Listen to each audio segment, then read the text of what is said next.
Okay, you ready? Oh, all right. So then there goes Ahsoka. There goes Kenobi. Oh, okay. Book of Boba Fett. Oh, Book of Boba Fett.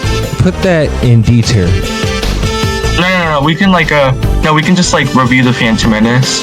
Like, you want to start with the Phantom Menace? Oh, okay. That's definitely A tier. I want to say. I'll put it in S. Wait. Are you making like? Sorry. Are you like recording? No. You know what? We are recording. Actually, the Phantom Menace is A tier. Attack of the Clones, I'll put that in S. And Revenge of the Sith, I'll put in S. Because he got better. Actually, hold up. Wait. You want to make like a part, like a series, like part 1 is when we talk about the Phantom Menace, and part 2 is like the technical, like etc. Yeah, go ahead. Okay, so we make the Phantom Menace first, and like stuff like that. We talk about and stuff. Definitely A tier. Okay, well. Okay. You want to start with recording now, so we can talk about the Phantom Menace? Oh yeah, you can go ahead and say whatever you want. You know, it's all being edited. You know. Yeah. Do you have the recording? Like on? Yeah, it's all on. You are live. Okay. You're totally live, man. We're all live, you know. Yeah. Okay. So, the Phantom Menace. Honestly, where would you put this? I think it's range anywhere in A tier. I don't think it's A tier. I think it could be S tier. Like, it's possible because of the fact that A Phantom Menace is one of the most intellectually sound films ever made. It also has some of the most brilliant and intelligent and thought-provoking characters, and it was one of the most unique and unconventional films in the sci-fi genre ever made. And there's no other sci-fi movie that was ever made with that level of impeccable precision and depth. And yeah, I think one of the things I do like to talk about is the freaking CGI, because I think people are overblowing it, especially how how old it. Okay, it's like 1999 is the very much the dinosaur era of the CGI, and I mean, dude, it's not. It's like, even if you compare it to like movies that like now, then it's not that bad. Like, yeah, you get like background characters like the Gungans.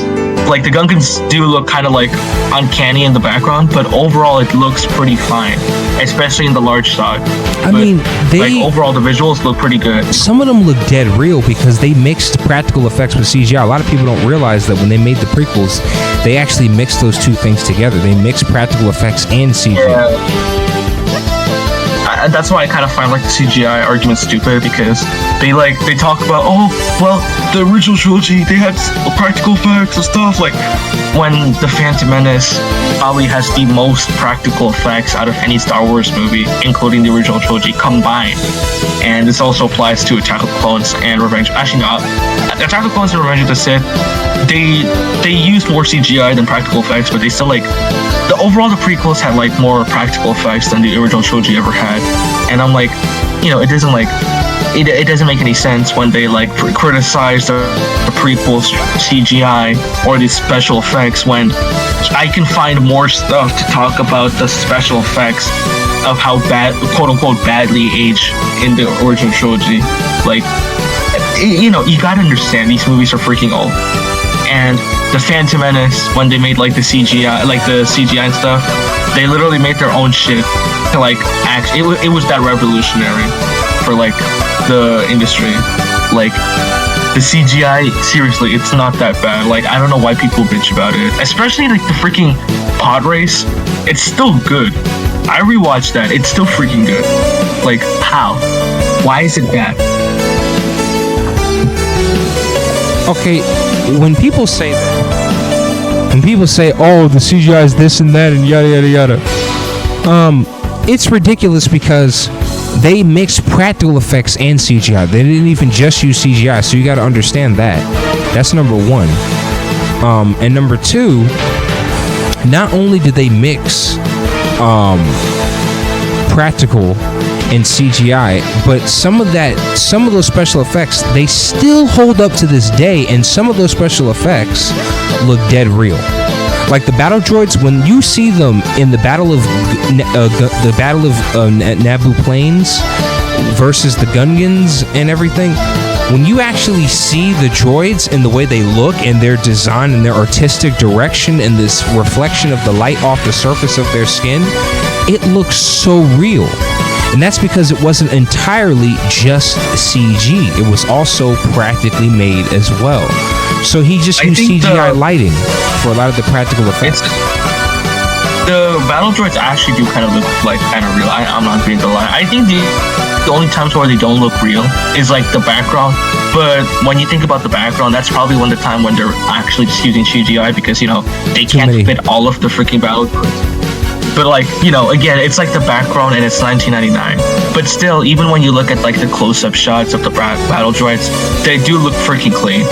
Like, it still looks pretty clean to this day. And it's 1999 freaking CGI. I mean, not even 1999, 1998. But still, it doesn't make, like, it's still, it was that the CGI overall, I think it's just overblown. Oh, that's just ridiculously overblown. I mean, come on, dude. Come on. A lot of movies use CGI and special effects right now. Tons of movies right now are using a boatload of special effects. So I don't want to hear it. It's ridiculous. And from these prequel haters, I don't want to hear it. Like, you need to stop it because you need to understand something. That there are special effects like from the Marvel Cinematic Universe, from the DC Cinematic Universe, from DC movies, Marvel movies, Hollywood blockbusters, all using a bunch of CGI and special effects. George Lucas was one of the pioneers of what they use and abuse on a daily basis. I mean, if it was like, if the Phantom Menace was like freaking, I don't know, like, if it was made in like 2020 and it still looked like that, yeah, maybe I can understand the criticism because, you know, it will look bad when you compare today. But when you like, you know, when you acknowledge when these films are like, when they're made, again, the Phantom Menace is literally like the CGI was still freaking dinosaur era age. You gotta respect it. You gotta respect the hustle, especially when they freaking made their own technology and etc. Like, I just don't get it. Like, I mean, they won't say anything about the original trilogy, like the special effects and how some of them aged. But they'll single out the prequels. Yeah, and I'm like, it's like, it's just, I just don't get it. Overall, I think the CGI is good, but introducing Valvoline Restoring Protect.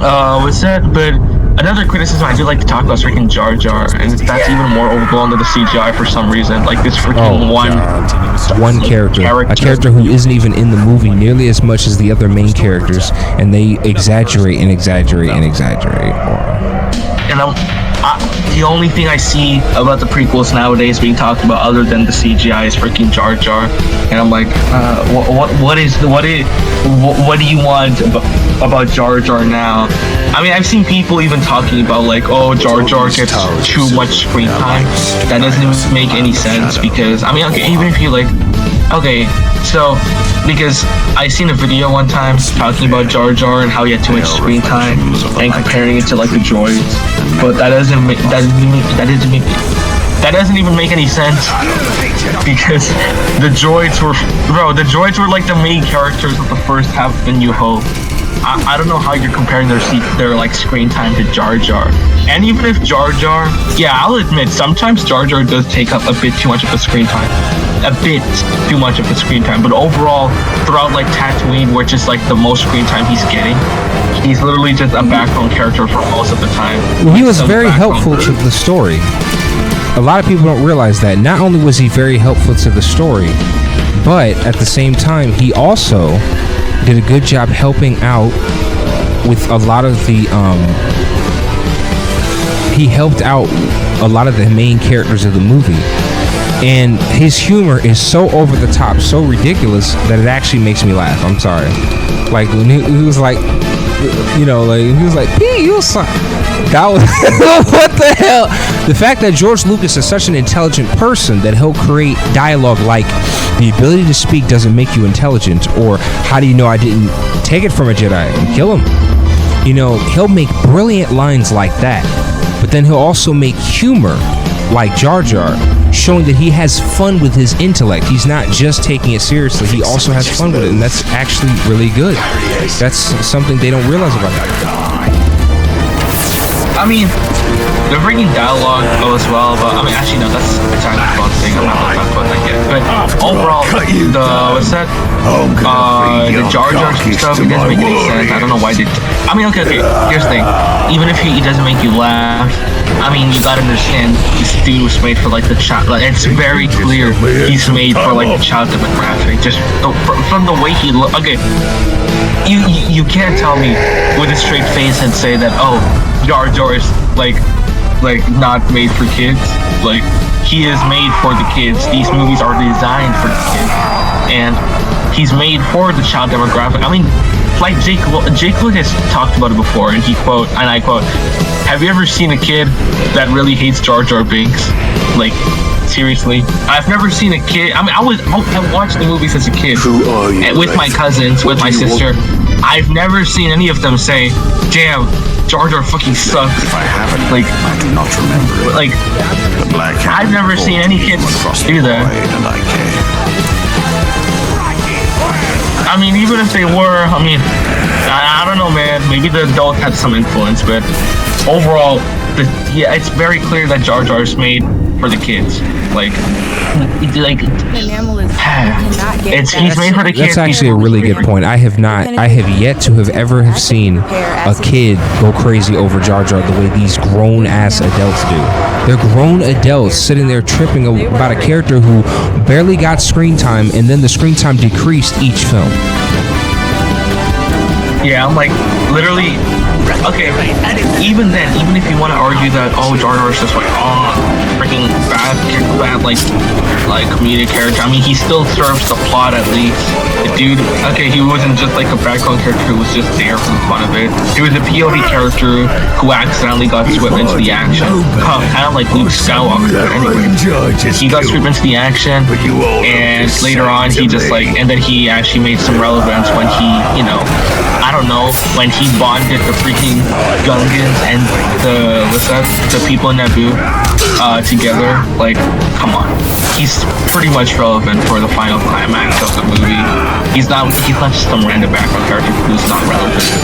Like, and in Attack of the Clones, he doesn't even get a lot of screen time, and in Revenge of the Sith, he was basically a background character. Like, seriously, it's not that deep.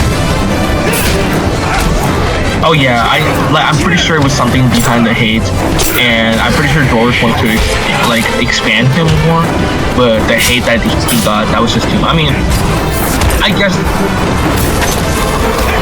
that makes sense. I mean, the hate got so bad that Ahmed Best almost killed himself, unfortunately. But I'm pretty sure he's doing better now, and haters can just go fuck themselves, like, seriously. I mean, another thing I would like to talk about, like, criticisms about the prequels is Jake Lloyd. It's also overblown as hell. He's literally just playing himself as a 9-year-old kid. Like, damn it, bro, that's a big deal. Wait, what'd you say?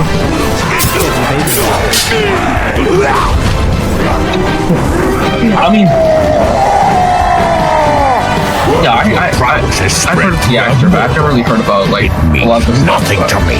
But even then, that's beside the point. Like, Jake Lloyd, I don't know why he might not be the best actor. Obviously, he's freaking 10 years old, 9 years old, but he's playing a 9-year-old kid, a naive little 9-year-old kid, and he did that pretty well, actually. So I wouldn't say he's a bad actor. I mean, if you complain about lines like, I don't know, that is pod racing. Like, maybe if you take it out of context. That's the thing people don't realize. He's just a kid, dude. He's just a kid. What are they fucking thinking? They don't realize that he's literally a naive kid. He's not supposed to be this super. I mean, what were they really trying to? Like, come on. Like, you gotta. And compared to the other actors who played Anakin, who were going for it, Jake Lloyd was definitely the best choice because he was a really good actor in comparison. The other kids, well, unfortunately, they just didn't know how to act. You know, the same way Jake Lloyd did. Jake Lloyd had a certain charm and a wit to him that kind of reminds me of Luke Skywalker. So there's different aspects and layers behind the movie that people don't really consider. Yeah, I've heard like the freaking there was a story about one of the actors that almost got into the role, but it's just that, I mean, he was a good actor, but it was just that the talent didn't. Okay, let's say about this. Okay, a kid can act like a traumatic kid, and he can act in like scenes in hyperventilation. That's a good actor. But if you can't, like, if you can only act that way, but you can't act like a 9-year-old naive kid, then okay, actually no, let me articulate that better. Okay, so let's say the kid actor that almost got casted, he was a good actor, just that he didn't fit the tone. Like, he just felt more like a darker version of Anakin, which that was not the direction of Lucas. And I mean, I'll see some people saying, "Oh, Anakin should have been darker because he was wavering," but I mean, that's true out of context. But in the context of the movie, Watto didn't like eat him up or like freaking like whipped him with a belt or something. Like, they wanted Anakin to be more like what they originally wanted him to be from Darth Vader. He's to me, he's a pretty good villain. Okay, I mean, not the best, but he serves the plot well. He leaves a pretty major impact in the story, and he goes out like a champ, at least. So that's just me.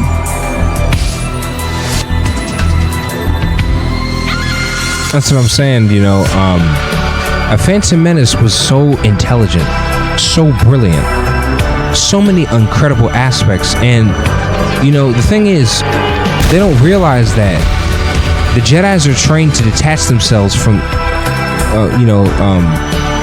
from the will of the Force. I mean, they train them in the will of the Force, but they train them to detach themselves from the world and worldly things.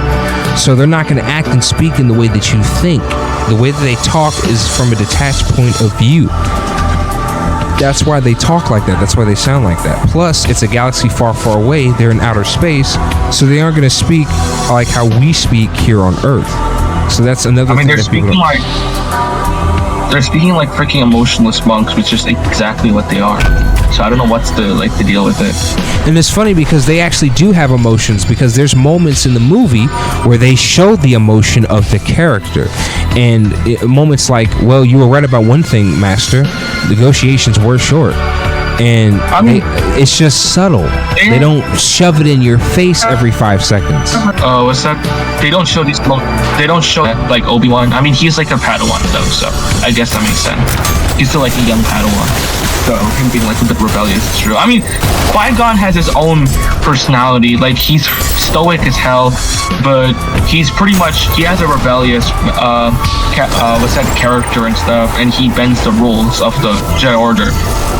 But he does that for the right reason, obviously, as we'll see in the saga. So, and overall, bro, Qui-Gon Jinn overall, he's a great first main character. Because Qui-Gon Jinn is a righteous person. Saga.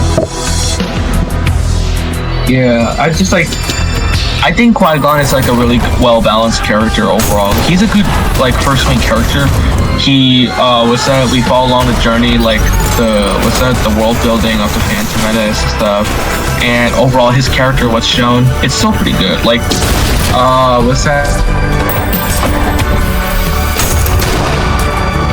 the way his character, because his character is basically like, so he's kind of like a stoic figure, but he still has his own personality and rebellious nature. And the fact that he and the fact that throughout the movie we see him like butting heads with the Jedi Order and seeing the Jedi Order and like they're flawed and stuff, and Qui-Gon wants to train Anakin for the greater good.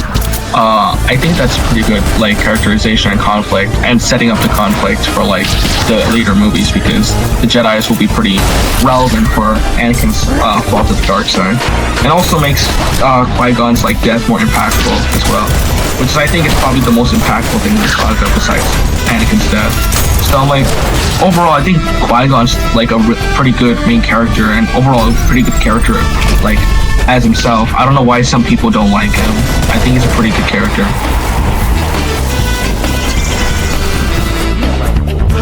I don't understand why a lot of people get on Qui-Gon Jinn.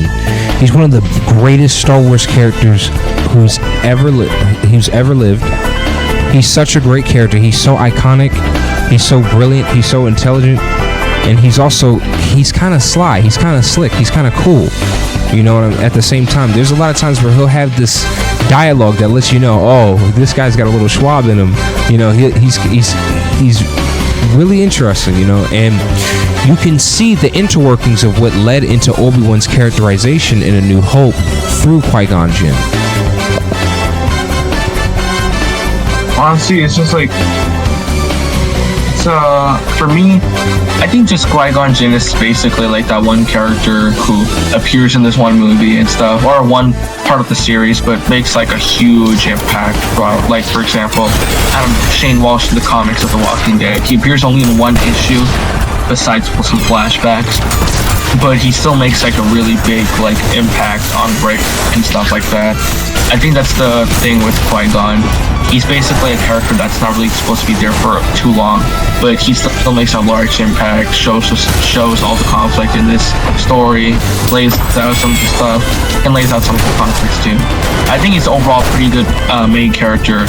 Padme is also a pretty good character too in this. I like the fact that, I mean, she kind of has the similar characteristics as Qui-Gon actually. They butt heads and stuff, but they practically have the same character motives and stuff. They're professional. She's a professional queen, but she has her moments of rebelliousness and also childlike like personality, because I mean she's like 14, and we mostly see her character most of the time when she's with Anakin, and that makes sense because Anakin's like a kid. So I like her interactions with Anakin, and I don't know why people call it creepy now, because I mean, yeah, they fall in love when they're an adult, but when they're an adult, I think their relationship as a kid was pretty wholesome, honestly. I just think that the fans, the way they perceive it, kind of ruins my perception of it, but it's still pretty wholesome. No, don't let fans interfere with anything. No, it's just ridiculous. A lot of times, these fanboys who say things like that, it makes no sense when they weren't in the movie. They weren't even, it was innocent. It was completely innocent, and he was just a kid. He's only a kid, dude. They never depicted it the way that these idiots were depicting it in their heads. You know, and that's their dumbass. You know, they're thinking like that, you know, and stuff like that. And it's just hilarious. It's hilarious, and how a lot of people think, you know what I'm saying? That, yeah, and then that's how they're trying to put that shit out there. So, yeah, but in the actual movie, when you see the film, it is depicted as an innocent thing because he's just a kid, and she's 14. So she's worried about Naboo, but she does care about Anakin, you know, as a kid, because he's just a kid. But when he gets older, he's not a kid no more. He's a handsome man. Like, he's just getting more grown and stuff like that. So it's different. And she is Natalie Portman. So anyway, the main point is that, you know, there's just a lot of things going on. A lot of things going on. You know what I mean? Yeah. I just think that it doesn't make me. I mean, there's it doesn't make any sense anyway. But the last thing I would do talk about is probably like Obi-Wan Kenobi, because Obi-Wan Kenobi I like his characterization in The Phantom Menace. Yeah, he's not the most complex here, but it's mostly just establishing his character and stuff, but also developing at the end, because I mean, he starts off as like this professional, but also it's kind of like Qui-Gon a bit. He has his rebellious nature, but he's also a book smart character as well. But it's like we first start him as like a bit of a rebellion, but then we see him also being this book smart character, and also like butting heads with Qui-Gon, and also questioning his own master's motives, which sets up the conflict well, because Obi-Wan is basically, even though it sets up like the conflict for like the two movies, because the other two movies will have Obi-Wan butting heads with Anakin with the same stuff about their philosophy with the Jedi and stuff, or like, you know, what's that? Because Anakin's personality or his philosophy is basically the same as Qui-Gon. It's just that the difference is that Anakin is less professional, his mentality hasn't shaped like Qui-Gon, because Qui-Gon was like a Jedi, like a Jedi master, while Anakin was still a Padawan. So I think that I like the characterization of the Phantom Menace Obi-Wan. I do like his development a little bit at the end of the movie, where he's willing to actually do, like, he's willing to bend the rules, at least when it comes to like in order to achieve his goals, but he's righteous though. He's very righteous. Yeah, I just think the difference between him and the Jedi's is that he, at least made him cool. Obi-Wan will bend the rules a little. Like he's more willing to bend the rules for someone like Qui-Gon and stuff, but he still has the same flaws as the Jedi's. But overall, I think the Phantom Menace is a good start for the story. The freaking Trade Federation shit is literally so understandable. There's a taxation dispute, and the Trade Federation are freaking greedy people, so they take control of Naboo, they're one of the Senates and the Republic. And let's just say the Republic is talking too much about this and not doing anything. So Chancellor Borum sends 2 Jedi's there. It's not that hard. It's not that deep, bro. Seriously. Thank you. What is this source Thank of you. power? You see, the characterization of Obi-Wan inside of the movie. What? Oh, sorry. Was meant to. Oh, interesting. Sorry. The characterization of Obi-Wan inside the movie was meant to establish and characterize his character from who he was before A New Hope. Remember, and it wasn't just about him. It was also about Qui-Gon, Obi-Wan, Padme, and Anakin. So there was multiple characters they had to flesh out in the movie in order to convey what they were trying to convey for the plot and story. So Obi-Wan was really interpreted the way he was before A New Hope. So he was younger, more inexperienced. He didn't have wisdom yet. He was still young.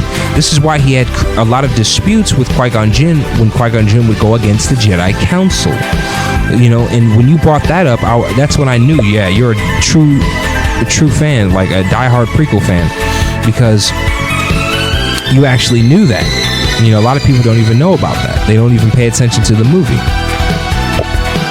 I mean, that's probably the problem that these people have. They just don't pay attention to movies. They just talk shit about it. But, Exactly. I mean, I don't even think that most of them like really watch. I mean, even in your video, I mean, yeah, sure, I can get the turn off from like sound like.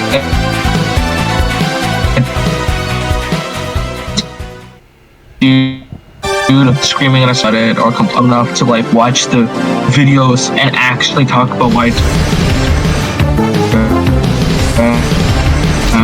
or let me be Chris Stockman, whatever, but at least I'll watch their videos about them and debunk it, and I'll like it's not that deep. But overall, I think the Phantom Menace is it's an 8 out of 10, honestly. I think it's an 8 out of 10. I don't think it's like peak or anything, but it's still a pretty good movie. I think it aged like fine wine, and I put it in an 8 tier, honestly.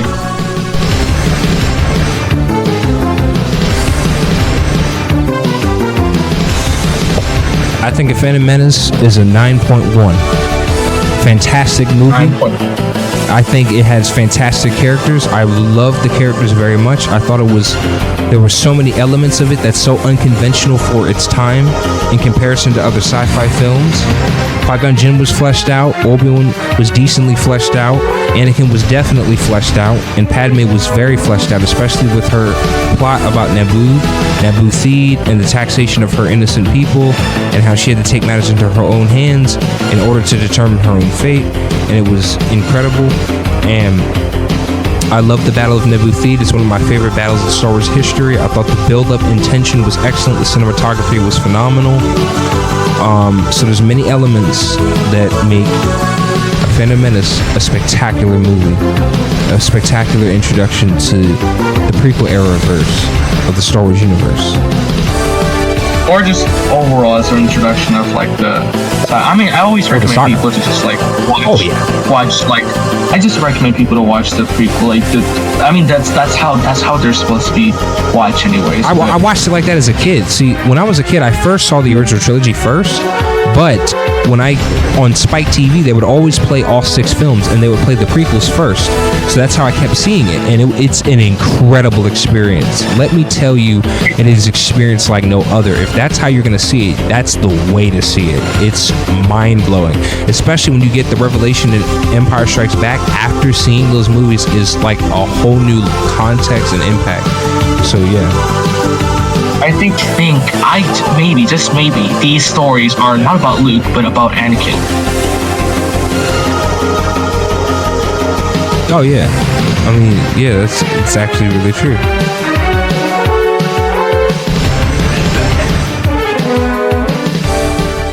What were you saying? So, is this part 1 of A Phantom Menace? Yeah. So this is it? Are we gonna? So yeah. Are we moving on to like Andor, or what are we gonna move on to?